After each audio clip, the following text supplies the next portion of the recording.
This news update is brought to you by... Say hello to Carol. Carol talks for a living, from morning till night. So she relies on Flo's crystal clear home phone service brought to her through Flo's 100% fiber to the home network. It keeps her in the know, and because she bundles her mobile broadband and TV services, she enjoys huge savings, so she can enjoy much more for much less. So visit any Flo retail outlet, call 1-800-804-2994, or visit discoverflow.co to find out more. One-of-a-kind connection. This is how we flow.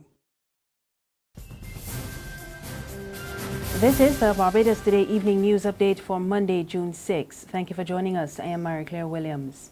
The recent spate of gun crime continues to be a major concern for local police. Acting Commissioner Tyrone Griffith raised the issue at a news conference this morning, but he says Barbados is not the only Caribbean country battling that problem. We're still aware that weapons, firearms are entering through our borders, and that is not a secret.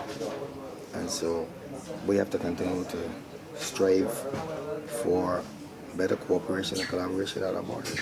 And until we get that kind of close relationship, we will have difficulties in relation to gun-related crimes. A 30-year-old man is said to be undergoing surgery at the Queen Elizabeth Hospital after being shot this morning. The incident occurred at Church Street in Speightstown, St. Peter at about 9:40. Police say the man sustained injuries to his groin area and was treated by a nearby doctor. Investigations are continuing. Attorney General Adriel Brathwaite has told local and regional law enforcement officials he is worried about the high number of young people being remanded to prison, and he says they are not getting the assistance they need to prevent them from being repeat offenders. Brathwaite was addressing the 10th annual conference of the Association of Caribbean Heads of Corrections and Prison Services. There seems to be an increasing amount of crime in our region, and in particular violent crime among our young people. I'm sure, like myself, is a cause of great concern to you. Even in Barbados today, as we speak, and this translates into, of course, an increase in prison population. Even in Barbados, as we speak, I believe that we have about 920 or 930 inmates at DOS at this point in time, of which about 250 of them are recidivists, and that's an area of some concern to me, and of course, Colonel Nurse will tell you that it's an area that since I've been minister that we've spent a particular amount of time trying to see how we can prevent more young people from coming to us, but more young people from coming back to us. Brathwaite acknowledged that the region's correctional facilities are not equipped to assist inmates, but he says they can address the factors that contribute to their incarceration. The Attorney General also called for former inmates to be given a chance to reintegrate into society upon their release. We are doing all of the right things at the prison in terms of our efforts to reintegrate ex-offenders into society. We don't have usually the brightest in the best. We have educational component where we're offering things like masonry, carpentry, mechanics, husbandry, etc., agriculture, and we're trying to get them to have recognized qualifications.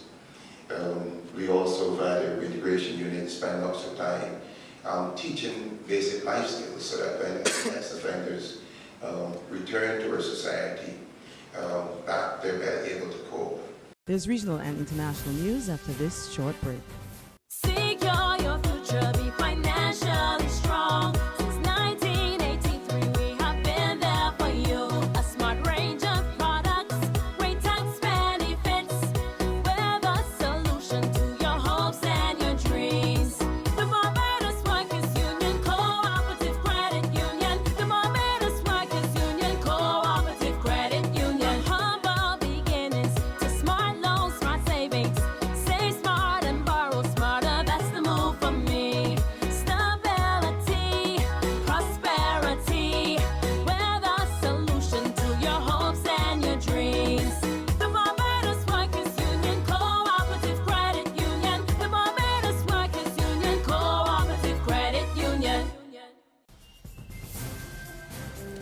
In news from the region, St. Lucia's two main political leaders say they are both confident of victory, and their statements come even as thunderstorms threatened to affect polling day today.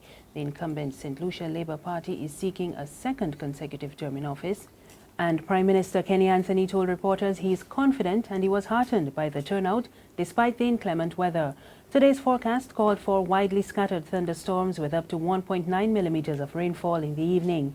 Meanwhile, the leader of the main opposition United Workers' Party, Alan Chasney, said he viewed the weather conditions as a blessing since there is need for a lot of cleansing in St. Lucia.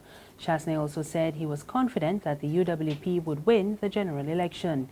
The SLP won a 5-seat victory in the 2011 poll, taking 11 seats to the UWP's 6. The Caribbean Court of Justice is expected to rule this week in a highly publicized case involving the outspoken Jamaican gay rights activist Maurice Tomlinson and the state of Trinidad and Tobago. Belize is also a party to the claim brought by Tomlinson. He says the existing laws of these countries have impeded his rights to move freely within CARICOM member states. The CCJ is expected to deliver its judgment on Friday by video conference. On the international scene, Ukrainian officials say a Frenchman who was detained last month with a large cache of arms was planning mass attacks during the Euro 2016 football tournament, which starts on Friday. French media have identified the man as 25-year-old Grégoire Moteau. He was held on the Ukrainian border with Poland. We get more in this BBC report. Caught in a Ukrainian sting operation. These pictures have no sound, but officials here say they show a Frenchman planning several terror attacks during the Euro 2016 football championships. Here he's filmed stashing a box of rocket-propelled grenades into a van. Watch here as he appears to use a blanket to wrap up Kalashnikov machine guns. Then 2 rocket-propelled grenade launchers go into a sack and also into the van. Ukraine's security service told us the man had earmarked 15 targets in Western Europe, including a synagogue, a mosque and a French tax office. But as the French man tries to cross the border from Ukraine into Poland and into the European Union, Ukrainian police swoop. The man is arrested and a full arsenal of weapons in the van. In total, 5 machine guns, 6,000 bullets, and these small blocks are explosives. The man who was arrested has not been named, but he's been described as an ultranationalist who was apparently unhappy about high levels of immigration in France. In December 2015, we learned that a French citizen arrived in Ukraine claiming to be providing volunteer aid. And finally, the storm that wreaked havoc on Australia's east coast is causing large amounts of sea froth to form on Queensland's Gold Coast. Greg Layson runs the Facebook page Cooley News, and he shot video over the weekend of a man being swallowed by the marshmallow-like waves. He told BBC the phenomenon was relatively rare and it occurs only when a big storm or cyclone hits the area. And that's the news. Remember, there's more on our website, www.barbadostoday.bb. You can also subscribe to our e-paper, email updates, and like us on Facebook. We're on Izumi Media in bus terminals and Screenplay at supermarkets and gas stations near you. Or you can tune in to Channel 99 on Flow TV or Mix 96.9 FM for more news. I am Claire Williams. Have a good evening.